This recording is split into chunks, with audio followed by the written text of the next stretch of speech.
러시아가 우크라이나에 열렬한 지원을 보내고 있는 서부 국가에 강력한 경고장을 날렸습니다. 이는 지금까지 말로만 하는 협박이 아니라 눈으로 확인되는 실질적인 공포였습니다. 그것은 바로 히로시마 원폭의 2000배에 달하는 ICBM 발사 시험에 성공했다는 발표였는데요. 러시아가 개발한 대륙간 탄도미사일 RS-28 사르맛 미사일의 첫 시험 발사 성공 소식은 미국과 서방에 보내는 직접적인 무력과시였습니다.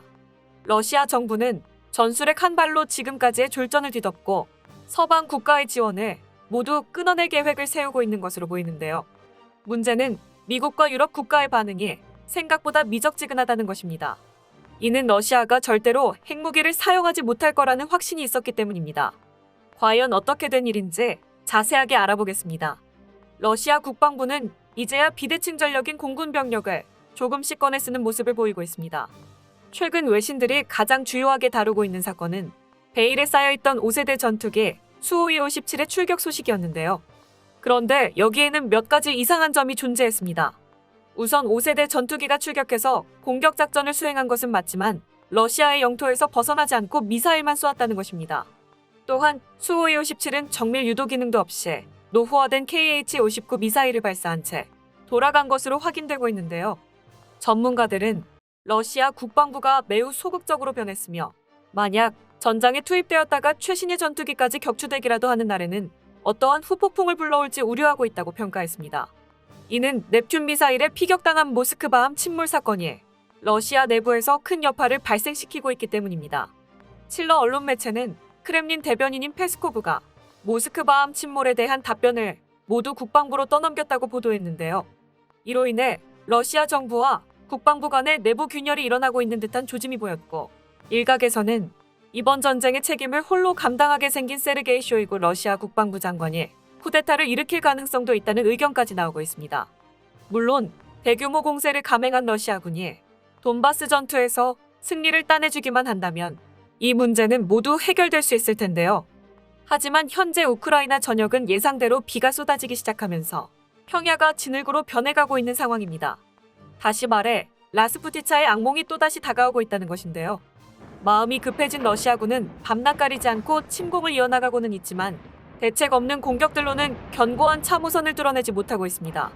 5월 9일 전승절까지 성과를 가지고 돌아오라는 정부의 명령을 받은 러시아군은 하필이면 최악의 타이밍에 작전 일정을 잡으면서 임무 수행에 상당한 어려움을 겪고 있는데요.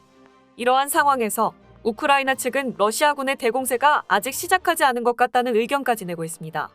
올렉시 다닐로프 우크라이나 국가안보회의 사무총장은 러시아군이 진격 시도를 보이기는 했지만 이를 대공세라고 표현하기에는 부족했고 오히려 본격적인 공격에 앞서 시험을 하고 있는 것 같다고 말했습니다.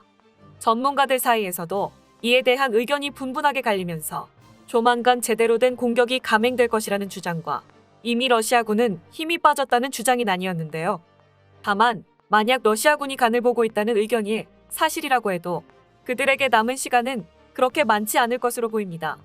그 이유는 미국의 방산기업인 제너럴 아토믹스가 불특정 다수의 MQ-9 리퍼 드론을 우크라이나에 보낼 준비를 하고 있다고 밝히며 새로운 게임 체인저의 등장을 예고했기 때문입니다. 하늘의 수학자로 불리는 MQ-9 리퍼는 현존하는 최강의 드론이라는 명성을 가지고 있는데요. MQ-9 리퍼는 AGM-114 헬파이어 대전차 미사일과 GBU-12 레이저 유도 폭탄을 탑재하여 다수의 적을 순식간에 섬멸시킬 수 있는 것으로 알려져 있습니다.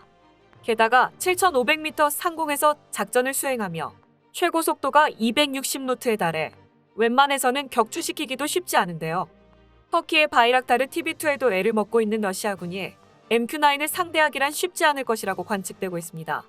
이처럼 미국과 서방이 우크라이나에 보내는 무기들은 시간이 갈수록 첨단화되고 있는 상황입니다. 따라서 이번에 러시아 국방부가 발표한 신형 ICBM 시험 발사 성공 소식은 지금의 불리한 상황을 타개하기 위한 목적과 서방에 대한 위협이라고 해석되는데요. 러시아 정부는 세계에서 가장 긴 사거리와 가장 강력한 위력을 가진 미사일이 완성되었다면서 사르맛 미사일 한 기로 프랑스 전체와 미국의 텍사스주 지역을 초토화시킬 수 있다고 말했습니다. 그러나 존 커비 미 국방부 대변인은 이러한 테스트는 일상적인 것이며 놀랄 일이 아니다 말하며 많은 사람들을 안심시켰는데요. 러시아는 이번 시험 발사 전에 미국과의 뉴스타트 핵군 축 조약에 따라 시험 발사 일정을 사전 통보한 것으로 밝혀졌습니다. 미국 측의 주장대로라면 이번에도 단순한 위협으로 그칠 가능성이 높지만 전쟁이 한창인 상황에서 러시아가 핵무기 연구를 서두르고 있는 상황은 분명 국제 정세에 큰 파장을 일으키고 있는데요. 이제는 엎질러진 물이 어디까지 뻗어나갈지 지켜보는 것보다 수습할 방법을 찾아야 할 때입니다. 끝까지 시청해주셔서 감사합니다. 도움이 되셨다면 좋아요를, 다른 이야기도 궁금하시면 구독을 눌러주세요.